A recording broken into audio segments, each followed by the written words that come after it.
cute little... Well, hello everybody. Happy Friday. Now, we get to do the design thinking process to make your catapults. Are you so excited? So, watch my video to the end. You're going to want your science notebook for this because you have to make a prototype. So, here we go. Without further ado, this page is in your science notebook. So, when you open your science notebook, we have quite a bit in it now, so you're going to have to scroll through all of your things and get to the page where we did our design thinking process. So it's actually the same page as I have my mouse because we used that mouse garden design to go through the design thinking process. So you should already have this page in your notebook, but the process is that we need to have empathy for what we're having a heart. Why would we care? Well, we care because we need this to work. So our empathy is a little different than some projects. Every design has a different purpose. This design is that we want to win. We want our catapult to work and to launch the furthest, and we want to see if we can break the thing that we're going to break. I'm going to show you. It's a secret still. So that's kind of where our heart is. Our heart is that we want to make the best design that works. That's it. So our definition is that we want it to work. We're going to nail it. We're going to define it because we want this to work. We need it to have a really good base. We need it to have a point to make the lever, and we need it to work and go really, really far. Now, there's a lot of ideas. You're going to look at the website design of all of the catapults that we have. You're going to look and see when you go on to the slides that have simple machines. You can remind yourself of all the simple machines that there are. And then you're going to go down to the big question, are catapult simple machines? And this is where you click here. This is where you click on this website, and it comes right here, DIY catapult models. There's 18 of them, and that's where you can start looking for your ideas. That's the same thing as this. Ideas! You're gonna ideate. Should we comment on my amazing artistry for that light bulb? We should. Anyway, we're going to ideate and go there. You're going to go to that website to do your research and ideating. If you can find more websites to research and ideate from, fantastic for you. Then you're going to make a prototype. So that's what I'm going to show you right now. We have to prototype and test. That's part of the design thinking. That's how you make good stuff. If you don't go through this process, you're never going to have anything very effective. So all good designers go through this process. So let's make a prototype. So we're going to turn to my next blank page. That would be after my simple machine page, which of course you'll be listening to my video today to complete your simple machine page and finishing it and uploading it. And then you're going to go to your next blank page. I'm going to use a spread like this. I want to turn my page. You don't have to. You could turn your page just regular. It really doesn't matter. Maybe I'll leave it regular just for funsies. I don't know. I can't decide. It's really always a choice. So I'm going to write on the top of mine from catapult, because that's a fun word. We've got to spell it for fun. Catapult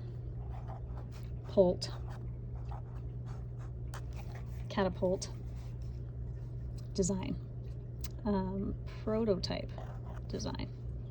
This is my catapult prototype design. I'm designing it. I am the designer. And of course it's my title, so I like to underline it to make it very clear.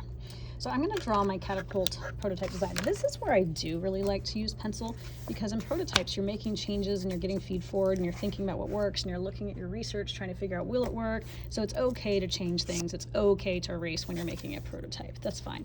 So I'm just going to use this as an example since I already made this. You will have to come up with your own design.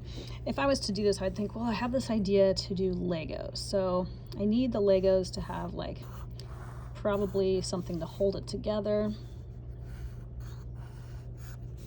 So, you know, I'll have to decide if it's a 4-piece or a 6-piece or what size. I think it'll be the thinner ones. And then I'm going to lay across, my idea is to like lay across the larger, longer Lego. And I may have to stack Legos, like longer and shorter ones together. That's fine. Whatever works. I'm going to find the right mix so that I can get them all to stack up there. So I'll think about how I'm going to stack them, and then I'm going to realize, oh yeah, I need that point to make a lever. Gotta have a focal point to make a lever. So I'll have that. And it might take a bunch of those little pieces to make that, so I'll draw those lines in there to differentiate that. Then I'm going to draw my spoon, because I know I'm going to do a big spoon. And this is going to be some amazing art here. Be inspired.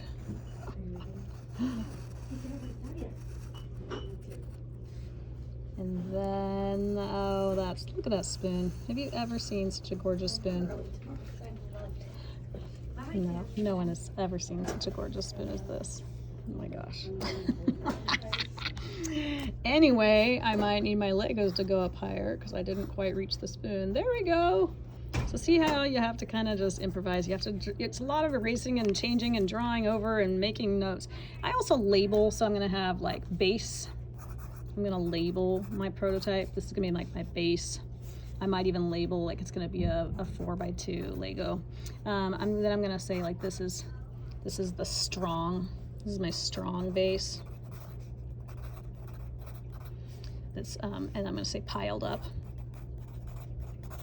I'm gonna label my spoon. Of course, I want people to know how I'm gonna make it. So I'm gonna make it with a plastic spoon. So the idea with a prototype is that you are trying to basically make a map so that if you could give this to somebody else, they would know how to design what you're designing.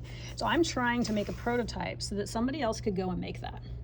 So you gotta help me figure out, like, did I draw enough here? Now it looks like I've forgotten the rubber band. So now I'm gonna have to write that in. I'm gonna have to draw like a rubber band like this, and I'm gonna have to label it. I'm gonna say hairband. This was for me was a hairband. You'll have to decide what yours is.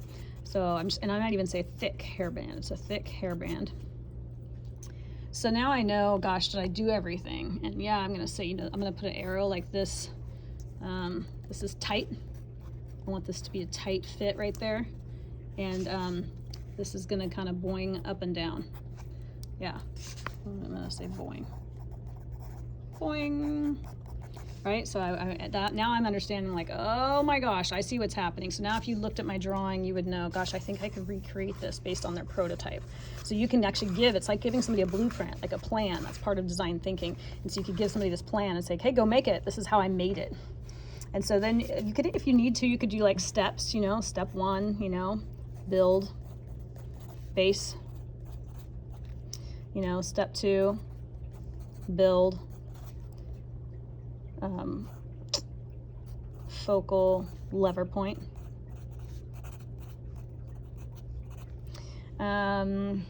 Step 3, add spoon.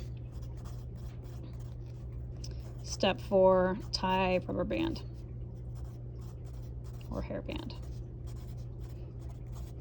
And then, you know, now people really see, gosh, that's a really clear design. So this is what you're doing. Then you're going to take a picture with, of course, your amazing iPad, and you're going to take a nice image of this. And this picture is what you're going to send to me. You're going to put this up on, go look on your modules, and I'll tell you how I want you to submit this picture.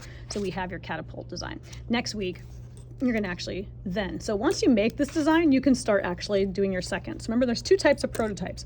One is like the actual design, so you can make a blueprint for someone to follow.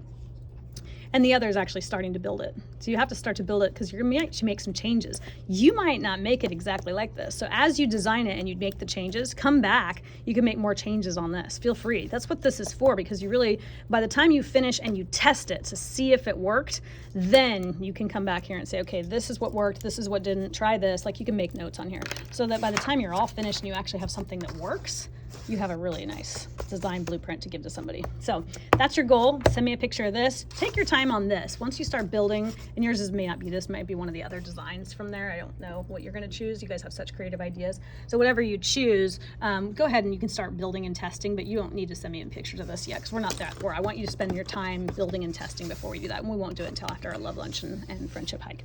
So this is what I want you to do today. Go ahead, become a designer, the kind of designer that makes a prototype that turns into a blueprint so that someone could follow it. I know you can do it. Happy Friday. Get to work.